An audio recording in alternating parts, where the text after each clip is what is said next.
इस समय हम अयोध्या में मौजूद हैं और यहाँ पर आज पूरे अयोध्या की जो दुकानें हैं वो बंद की गई हैं। क्यों बंद की गई है? क्योंकि यहाँ पर व्यापारी परिवार की पीड़ा दिखाई दे रही है। यहाँ पर देखिए व्यापारी परिवार के सभी महिलाएं भी मौजूद हैं और ऊपर पुरुष भी मौजूद हैं। कहा जाता है कि यहाँ इसलिए नाराज़गी देखी गई है क्योंकि छोटी सी बात को लेकर इतना बड़ा विवाद हो गया कि जो कार्रवाई थी वो एक पक्षीय की जा रही है, ऐसा आरोप यहाँ पर व्यापारी परिवार लगा रहे हैं। और उनसे आइए बात करते हैं कि कौन सा ऐसा छोटा सा बात था जो इतना बड़ा हो गया और पुलिस प्रशासन जो है एक तरफा किसके दबाव में कार्य कर रही है जिसके वजह से आप सब पीड़ित हो रहे हैं और परेशान हो रहे हैं। आइए बात करते हैं। क्या नाम है आपका? मनन। क्या मामला ऐसा हो गया कि इतना आज आप सबको दुकान बंद करना पड़ा और यहाँ पर बैठकर अपनी बात जो है मीडिया के समक्ष रखनी पड़ी? एक महीने पहले से ये बात चल रही है। हाँ। 5 तारीख को एक कुत्ते के ऊपर गाड़ी चढ़ गई थी, उसके बेसिस पे मेरे पापा बचाने गए थे। हाँ। और उसी पार्किंग वाले ने पापा को मारा पीटा। उसी बात पे सब लोग मिलके मारपीट हुई है। दोनों तरफ से मारपीट हुई है। उनकी तरफ से भी लोग आए थे, हमारी तरफ से भी लोग गए थे। मारपीट हुई है, लेकिन मारपीट पे 307 धारा लग गई है। नहीं तो क्या एक पक्षीय कार्रवाई थी? एक पक्षीय कार्रवाई हुई है। बात यही है, गए थे लेकिन केस हमारी तरफ से दर्ज ही नहीं किया।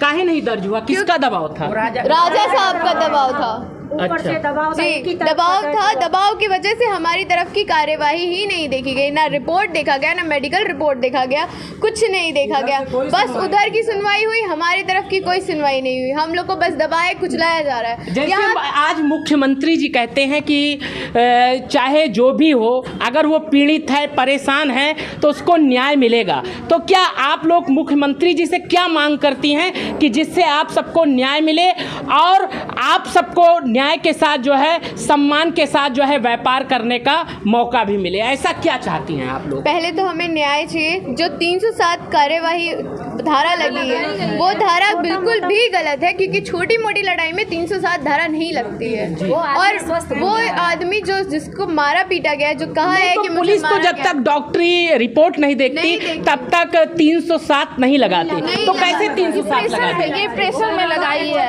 ऊपर से दबाव आया है। नहीं तो आप लोग जो है बड़े अधिकारियों तक इस बात को नहीं पहुंचाया? नहीं पहुंचाया, लेकिन उनके ऊपर भी प्रेशर था क्योंकि जो व्यक्ति है वो बहुत प्रभावशाली है, इसीलिए। अच्छा, बहुत प्रभावशाली। आप क्या कहना चाहेंगे?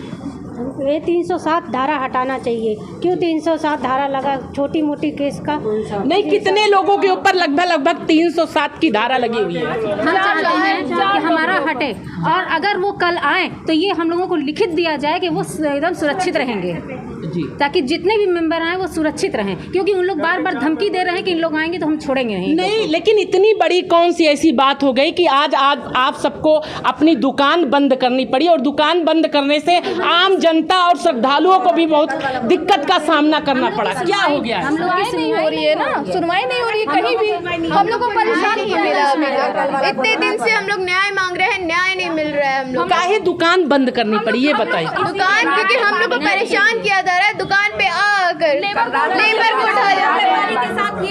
कल मेरा भाई आया था, कल मेरे भाई को लेकर चले गए। अब बताइए, बाहर से मेरा भाई आया, उठा ले जा रहे हैं कि जो मिलता है सामने कहते हैं कि 40 में अज्ञात में इसको भी डाल देंगे, उसको उठा ले जा रहे हैं। घर में सबको परेशान कर रहे हैं। मेरे ससुर परेशान है, वो बीमार है। हम अकेले घर पे अकेले घर भी देखते हैं, दुकान भी देखते हैं जी। हाँ, हम लोग को बार बार पुलिस आकर के दुकान पे भी परेशान कर रही है, घर पे भी परेशान कर रही है। इनके यहाँ इनकी भाभी नहीं तो आप लोगों ने FIR कराने का प्रयास नहीं किया या कहा कि ऐसा कुछ नहीं हुआ है, और इतना बड़ा इशू कैसे बन जा रहा है? वो लोग नहीं किए ना, कर रहे हैं। एक दबाव आ रहा है जिसकी वजह से हम लोग की पक्ष सुनी नहीं जा रही है। हम लोग वही कह रहे हैं कि हमारी पक्ष रखे नहीं। जैसे आज आपके समर्थन में जगत गुरु परम हंस आचार्य जी भी आए और व्यापारी मंडल के अध्यक्ष भी आए, तो क्या लगता है आप सबको न्याय मिलेगा कि आगे नहीं मिलेगा? क्या लगता है? मिलेगा, हमें तो आशा है कि मिलेगा, मिल जाए। में शक्ति है, सारे व्यापारी इकट्ठा होंगे तो हमारी जीत होगी।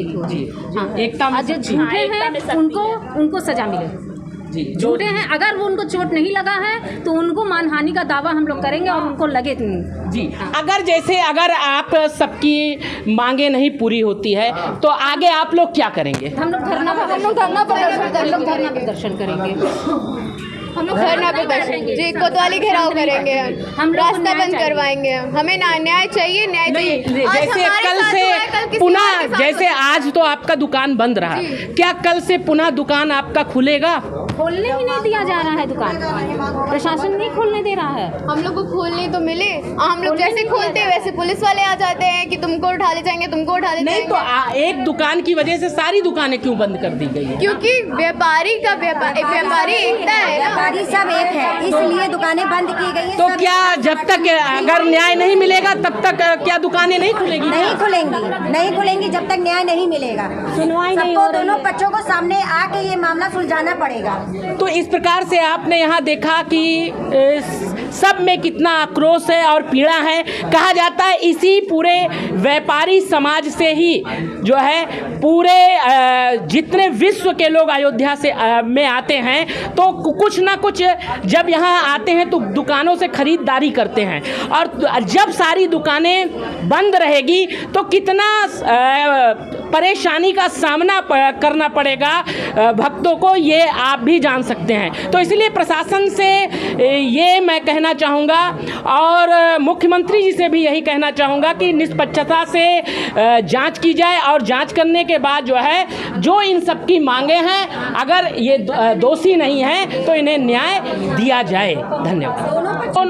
दोनों पक्षों की निष्पक्षता के साथ बात सुनने के बाद और फिर न्याय दिया जाए, और जो भी दोषी हो उसे सजा दी जाए, किसी के दबाव में नहीं, और किसी के ऊपर किसी प्रकार का दबाव न बनाया जाए, चाहे वो व्यापारी हो या अन्य वर्ग हो, जो भी हो निष्पक्षता से उसकी जांच की जाए, जिससे जनता को भी परेशानी ना हो, व्यापारियों को भी परेशानी ना हो, और अन्य को भी किसी प्रकार की परेशानी अयोध्या आने पर ना हो।